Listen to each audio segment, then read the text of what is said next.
Bayangkan, jika tiba-tiba tidak ada yang menyadari keberadaanmu. Itulah yang terjadi pada pria setelah dia bangun sebagai hantu.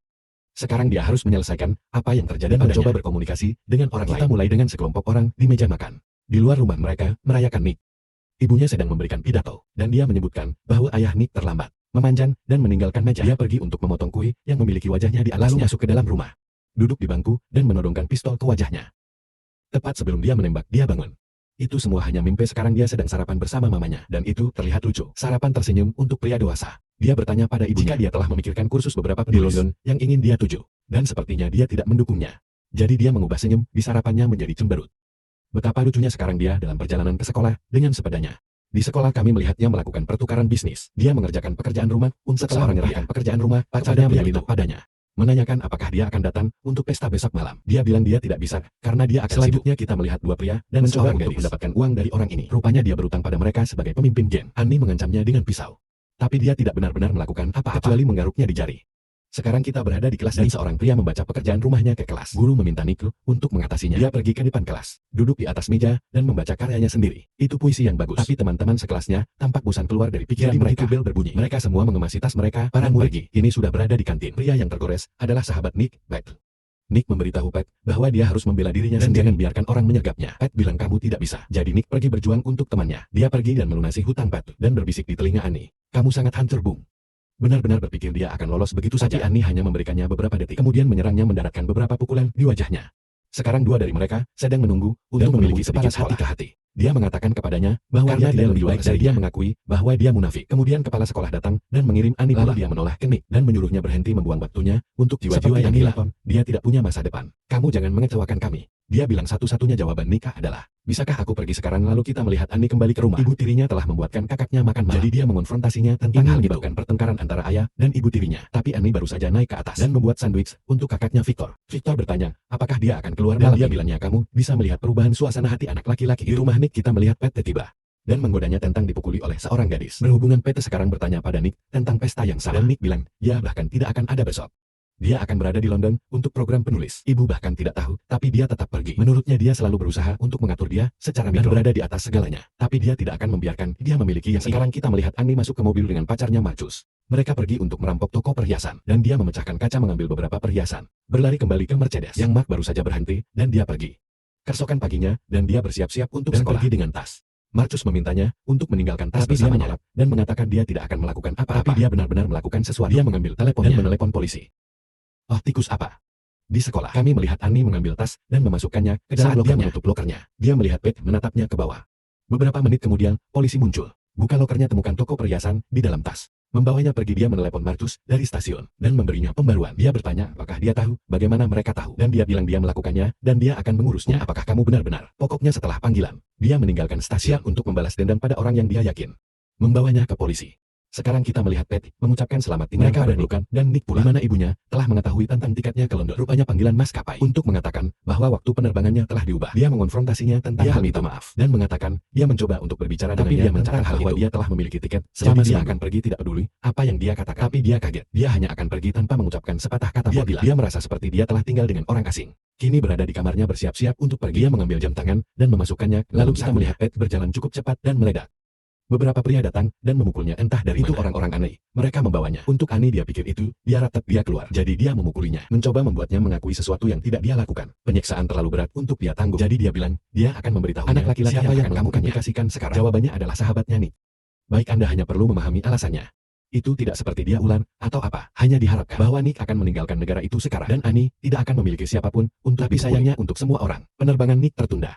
Jadi dia ada di pesta. Bertanya kepada gadisnya, apakah dia ingin pergi. Saat mereka nongkrong dia melemparinya tiket dan menyuruhnya untuk bersenang-senang. Tampaknya pidato kecil ibunya berubah pikiran dan dia tidak mau lagi pergi. Dan Anda tahu itu bukan kabar baik bagi siapapun. Berjalan kembali ke rumah ketika sebuah mobil mulai mengejarnya mendorongnya ke selokan. Anne dan anak laki-lakinya, mereka memukulinya sekarang. Patty keluar dari mobil mencoba menjelaskan alasannya, tapi tidak ada yang mendengarkannya. Anne sekarang menjemput Nick dan bertanya siapa yang rusak. Sekarang dia masih menjawab, Anda adalah kita semua mencintai seorang pria dengan bukankah kita baik-baik saja. Salah sih. Bola Nick adalah dia. Beberapa pukulan lagi dan tendangan keras ke wajah. Tendangan itu membunuhnya. Jadi mereka pergi dan membuang tubuhnya ke dalam proses jam tangan Nick jatuh.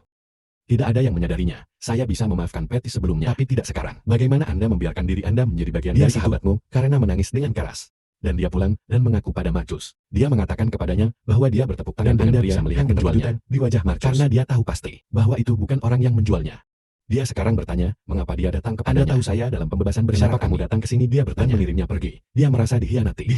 Tunggu sampai kamu tahu bahwa dialah yang menjual. Keluar menghancurkan beberapa barang di bengkelnya, memberinya ciuman ironis dan pergi.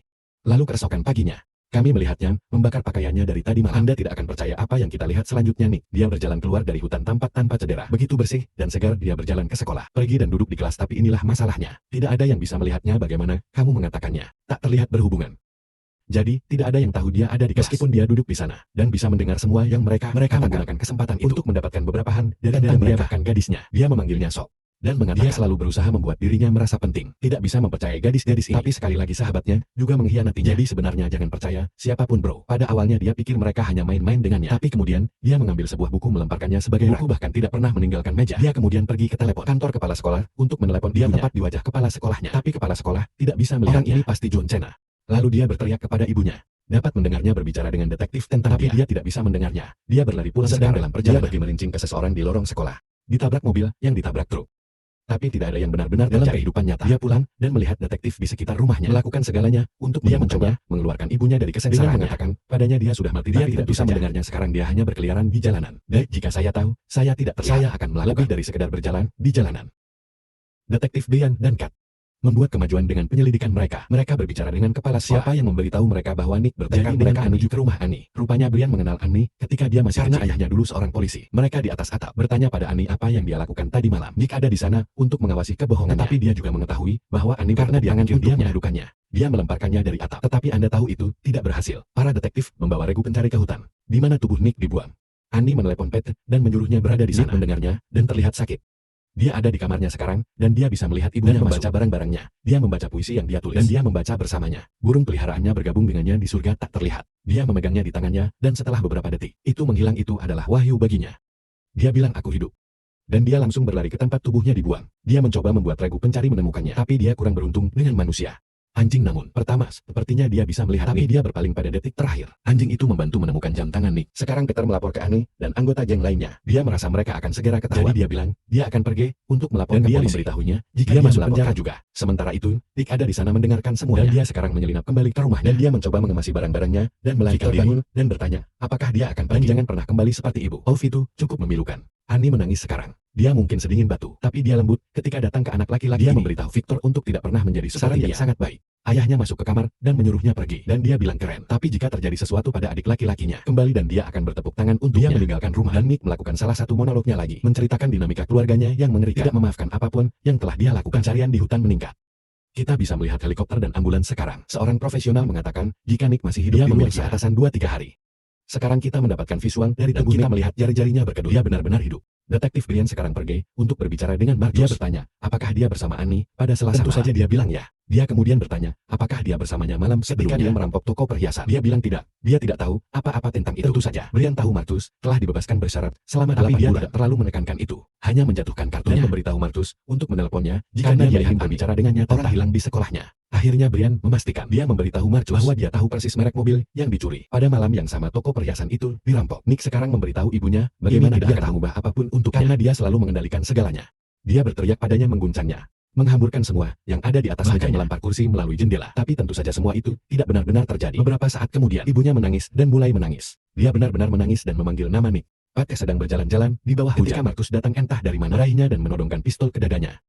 Memberitahu Pat bahwa dia diikuti oleh polisi. Dia sebenarnya membawanya ke hutan. Dan PT menunjuk ke arahnya di mana mayatnya dibuang. Hari berikutnya, Marcus mencoba menipu Annie untuk datang ke suatu lokasi. Jadi dia bisa bertepuk tangan, tapi dia mencurigai sesuatu. Jadi dia menelepon PT dan menyuruhnya pergi sebagai ganti dan diikuti oleh detektif Kat. Setelah Nick melakukan yang terbaik untuk membuatnya bangun dan melihat sekarang di jembatan bersama 2 orang itu. Sementara Annie mengawasi dari kejauhan. Lalu Marcus datang dari belakangnya dan menodongkan pistol ke punggungnya. Dia membawanya ke jembatan di mana orang-orang lainnya berada dan menyuruh Pat pulang. Dia berlari pulang. Anda dapat melihat betapa bersyukurnya dia bahwa dia diminta untuk mengatakan mereka harus bergerak karena ada ekor pada Pat. Dan dia benar, tapi sudah terlambat sekarang. Polisi sudah ada di sini. Apapun mengambil senapan dari Marcus dan mengarahkannya ke polisi. Tapi mereka dikepung sekarang. Tapi Dannya adalah salah satu penyintas yang hebat. Berhasil memanjat keluar dan melarikan diri. Parker akan sangat bangga. Saat dia melarikan diri, Nick berteriak, mereka akan menangkapmu. Dan sepertinya dia mendengarnya. Dia berbalik dan meneriakkan sesuatu. Jadi Nick pergi, dia mendengarku. Dia pergi ke klub dan menjual cincin milik Marcus dari seorang pria. Setelah dia membayarnya, dia memutuskan untuk tetap kembali dan melakukan sedikit tarian Holly dan Bianinya, dan sekarang melakukan tarian wanita kulit putih khas. Sementara Nick hanya mengawasinya. Hari berikutnya dia pergi ke makam ibunya dan dia bilang dia minta maaf. Kemudian Nick mulai berbicara tentang bagaimana keadaan ibunya meninggal, bukan ayahnya. Karena seberapa besar tekanan yang dia berikan padanya, dia sekarang menjangkau Annie dan menyentuh bahunya. Dia bilang dia tahu dia bisa mendengarnya, jadi dia memberitahunya hanya untuk memberitahu mereka di mana tubuhnya berada dan pergi. Dia mengikutinya. Dia masuk ke sekolah di malam hari dan mendapat sejumlah uang dalam amplop untuk Victor dan menaruhnya di lokernya. Nick ada di sana untuk memberitahunya dan bahwa dia tidak punya banyak waktu lagi. Dan ironisnya dia satu-satunya yang bisa menyelamatkan hidupnya. Anda bisa tahu dia bisa mendengar suaranya di kepalanya. Jadi dia meneriakkan namanya dan dia berbalik. Dia tidak bisa melihat siapapun dia sengsara. Sekarang dia pergi mandi dan menjadi anak yang baik. Nick pastikan untuk tidak melihat. Sementara itu Nick, yang ada di lubang, yang membuka matanya. Pada saat ini, Annie sedang tidur sekarang di lapangan basket dan Nick ada di sampingnya, mengusap tubuhnya. Dan memanggil namanya dia ketiduran, dan dibangunkan oleh tim basket, yang datang untuk latihan. Bowie akan hantu, dan tidur berlebihan atau tidur sama sekali dalam hal ini. Sekarang kita melihat Annie di rumah Nick. Dia tumbuh melalui foto-foto lama dan bernostalgia. Jangan bilang keduanya sedang jatuh cinta. Karena bahkan Nick di sini tersenyum. Sementara tubuhnya membusuk di lubang itu, untungnya ibu Nick masuk dan membunuh romansa apapun yang sedang terjadi. Dia kehabisan rumah dan langsung ke hutan, ke tempat mereka membuang tubuh Nick dan Viola mayatnya tidak ada. Nick memberitahu Annie bahwa seseorang ada di sana untuk menggerakkan tubuhnya untuk berterima kasih. Dia melihat zat yang dia temukan P beberapa hari yang lalu. Ned memberitahunya bahwa Pat jadi dia mengejar Pat di sekolah. Pat sekarang mengatakan itu padanya tidak mengadukannya sejak awal. Dia kemudian mengaku bahwa dia dan Marcus memindahkan tubuhnya. Jadi dia mengejar Marcus, dia menyergapnya di mobilnya, tepat di luar kantor polisi. Lalu dia membawanya ke jurang dan menyuruhnya berlutut. Momen pembalikan aturan lalu dia menodongkan piston ke arahnya. Sementara itu Pat mencoba untuk menghapus sendiri. Nick memohon padanya untuk tidak melakukannya, bahkan tidak bisa mendengar. Tapi inilah hal yang indah. Sementara Pat berada di zona transisi mana dia belum mati, tapi belum sepenuhnya hidup. Dia melihat Nick, kita bisa melihat dan berbicara satu sama lain. Nick sekarang bertanya pada Pat, kemana dia memindahkan pada saat yang sama. Andy menanyakan pertanyaan yang sama kepada Marcus. Mereka berdua menjawab tentang waktu yang sama. Setelah mereka melakukannya, orang tua Pat bergegas ke kamarnya. Dia dalam keadaan dia sekarang baru saja meninggalkan Marcus untuk mencari Nick. Tidak bertepuk tangan, ternyata bukan ide yang sangat bagus. Karena Marcus berdiri dan menembaknya. Dia tidak mati sekalipun. Dia memiliki cukup batin untuk menembaknya dan memanggil detektif Brian. Dia memberitahunya di mana dan mengatakan kepadanya bahwa dia meninggalkan sesuatu dan dia harus memastikan Victor mendapatkannya. Polisi bergegas ke tempat tubuh Nick berada. Tapi tentu saja Nick sampai di sana sebelum mereka. Dia menemukan tubuhnya dan dia sekarang menyentuh dirinya sendiri. Tidak dengan cara itu, dia dengan tubuhnya sekarang. Tapi kamu tahu dia tidak bisa menyelamatkan dirinya. Gerbang di jalan terbuka dan Nick tenggelam. Kate memanggilnya gerbang yang akan ditutup dan sekarang polisi mencari Nick. Ryan menemukannya, mereka semua bergegas di sana. Mereka membawanya ke ambulans dan Agnes yang menonton dari jarak yang sangat jauh. Dia masih berdarah, dia masuk ke mobilnya dan semacam orang kulit hitam untuk beberapa waktu nanti malam oleh polisi. Siapa yang memintanya turun dari mobil, tapi dia tidak melakukannya dan malah pergi begitu saja. Seperti yang diharapkan, mereka mulai mengejarnya. Di rumah sakit ibu Nick sedang menonton saat para dokter mencoba menyelamatkan putranya. Polisi akhirnya mengepung Annie dan mereka semua memiliki senjata yang diarahkan padanya. Suara Nick di kepalanya berkata, "Aku membutuhkanmu, Annie. Aku membutuhkanmu." Dan hanya itu, bahan bakar yang dia menginjak pedal gas dan melewati bantuan blok polisi. Mendapatkan tempatnya, membuang mobil, dan menyelesaikan perjalanannya kemana dia pergi ke rumah sakit. Tentu saja, Nick mengarahkannya ke tempat tubuhnya dioperasi. Dia sampai di sana ibu Nick pergi. Anda memiliki beberapa momen saraf. Dia melihat Nicknya mencoba bermain sebagai pembawa damai. Tapi kamu tahu, Mama tidak bisa mendengarmu. Jadi Annie harus melakukan semuanya sendiri. Dia bilang dia hanya perlu berbicara dengan Nick. Tapi ibu Nick menampar wajahnya. Annie kemudian memberitahunya bahwa Nick dia bisa merasakannya dan bahwa dia tahu apa yang dia inginkan. Tentu saja dia tidak percaya padanya. Jadi atas arahan Nick, Annie memberitahu ibu Nick tentang waktu dia berada di kamarnya membaca puisinya dan bagaimana dia bersamanya. Bahwa dia sekarang bertanya pada Annie apa yang dia inginkan. Annie bilang dia hanya perlu menemui Nick. Dia bisa membantunya, tapi ibunya bilang tidak. Annie menyerahkannya senjatanya dan mengatakan dia tahu dia bisa membawa. Dia akhirnya membiarkannya masuk. Annie sekarang mengusap-usap tubuh Nick. Dia meminta maaf padanya dan memohon padanya untuk melepas kalungnya yang pernah menjadi milik ibunya, meletakkannya di tangannya. Sementara dia bergabung dengannya di tempat tidur dan ketika dia melakukan itu, Nick yang tak terlihat menghilang dan Nick yang asli bangun dan memanggil nama Annie. Annie bilang dia ingin melakukan satu hal baik dan Nick memberitahunya bahwa dia melakukannya. Lalu Annie keluar. Lalu kita melihat Victor bermain dengan pesawat dan Nick muncul dan berbicara dengannya. Victor mengatakan saudara perempuannya meninggal. Nick mengatakan mereka harus mengiriminya pesan. Victor sederhana dan singkat. Hai Annie. Jadi Nick menulis itu di pesawat untuknya. Mereka menerbangkannya secara moral dari cerita. Saya tidak tahu tapi itu menyedihkan.